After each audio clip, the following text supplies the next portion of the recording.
খেয়াল করবে প্রত্যেকটা কিন্তু অক্সিলারি ভার্বের পরে নট যুক্ত করে তোমার অ্যাফার্মেটিভ থেকে নেগেটিভ করা হয়েছে, ঠিক আছে?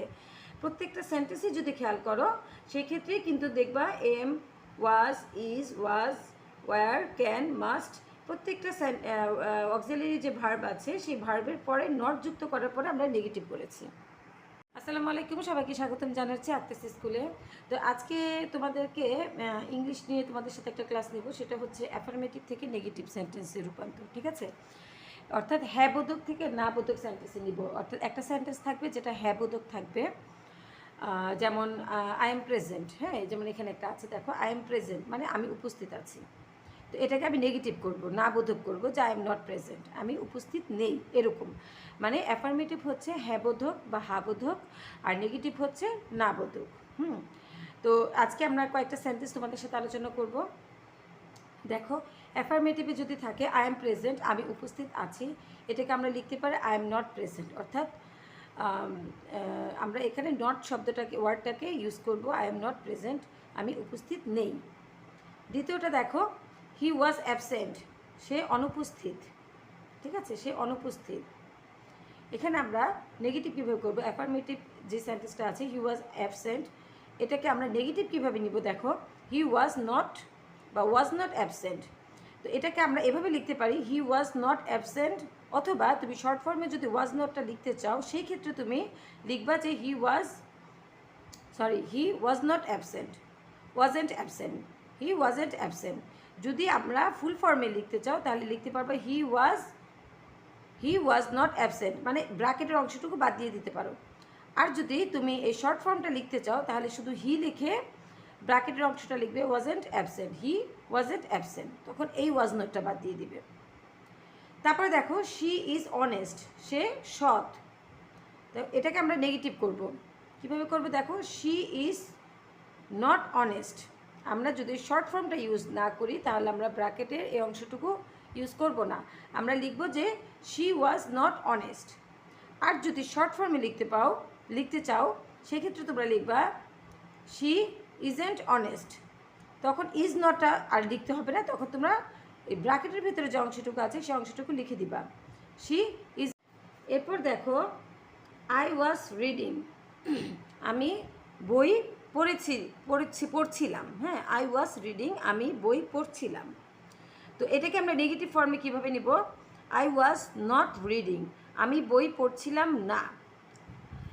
এটাকে যদি তুমি শর্ট ফর্মে লিখতে চাও তাহলে লিখবা ওয়াজ নটটা বাদ দিয়ে এখানে ওয়াজেন্ট উল্লেখ করবা, হ্যাঁ, তখন লিখবা যে আই ওয়াজেন্ট রিডিং, আমি বই পড়ছিলাম না। যদি ফুল ফর্মে লিখতে চাও তাহলে আর ব্র্যাকেটেরটা দরকার নেই, আই ওয়াজ নট রিডিং। আর এই ওয়াজ নটটাকে যদি তুমি শর্ট ফর্মে লিখতে চাও ওয়াজেন্ট, সেই ক্ষেত্রে তোমার আর ওয়াজ নট লিখতে হবে না, লিখবা আই ওয়াজেন্ট রিডিং, আমি বই পড়ছিলাম না।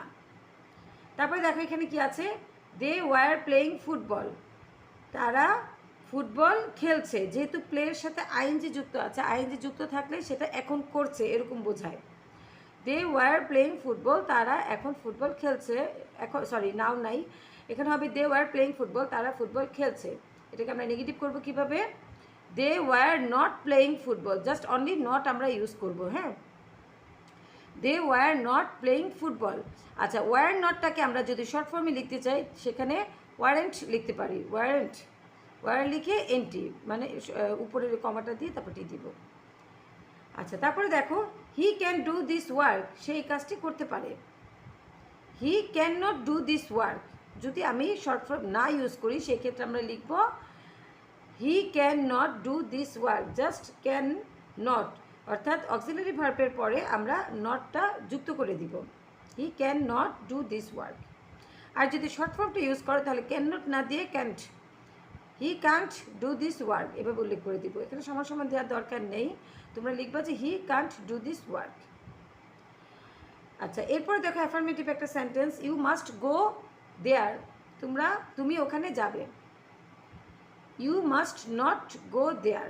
দেখো, একটা জিনিস খেয়াল করবা, প্রত্যেক ক্ষেত্রে কিন্তু আমরা অক্সিলারি ভার্বের পরে আমার নট বসেছে, এমের পর নট, ওয়াজের পর নট, তারপরে হচ্ছে ওই যে ইজের পর নট, ওয়াজের পর নট। তো এরকম অক্সিলারি দে ওয়ারের পরে নট, তারপরে দেখো ইউ মাস্ট, মাস্টের পর নট, অর্থাৎ এই যে এরপর আরেকটা আছে, একটু পড়ে নিচ্ছি তারপর বলছি। দেখো আচ্ছা, you must go there, you must not go there. আর যদি শর্ট ফর্ম আমরা লিখবো তাহলে লিখবো you must not go there, মানে শর্ট ফর্মে যেটা আমরা লিখি। Father use to get up early in the morning, father use to get up early in the morning, অর্থাৎ বাবা প্রতিদিন সকালে ঘুম থেকে উঠতে অভ্যস্ত, মানে ইউজ টু, সে রেগুলার ঘুম থেকে উঠে, এটা অভ্যস্ত উনি। তো এটাকে আমরা নেগেটিভ ফর্মে কীভাবে লিখবো, দুইটা ফর্ম এখানে দেওয়া আছে। Father used not to get up early in the morning, অথবা or father did not use to get up early in the morning. তোমরা যেটা ইজি হয় তোমাদের কাছে সেটাই দিতে পারো, তোমরা যেভাবে অক্সিলারি ভার্বের পর নট বসিয়ে লিখতে পারো সেটাই দিয়ে দিতে পারো, যে father used not to get up early in the morning. আবার এভাবেও লেখা যায় father did not use to get up early in the morning. দুইভাবেই দেওয়া যায়, তোমাদের যার কাছে যেটা ইজি লাগে সেভাবেই তোমরা এটা নেগেটিভ করতে পারো। তো এখানে একটা জিনিস খেয়াল করবে যে প্রত্যেকটা সেন্টেন্সেরই অক্সিলারি ভার্বের পরে তোমার নট বসেছে। তো এটা হচ্ছে একটা রুলস, যে am, is, are, was, were, will, would, may, might, can, could, must, এরকম যে অক্সিলারি ভার্বগুলো আছে সেগুলা পরে নট বসিয়ে আমরা কিন্তু নেগেটিভ করতে পারি। হ্যাঁ, এটা হচ্ছে অ্যাফার্মেটিভ থেকে নেগেটিভ করার একটা নর্মাল রুলস।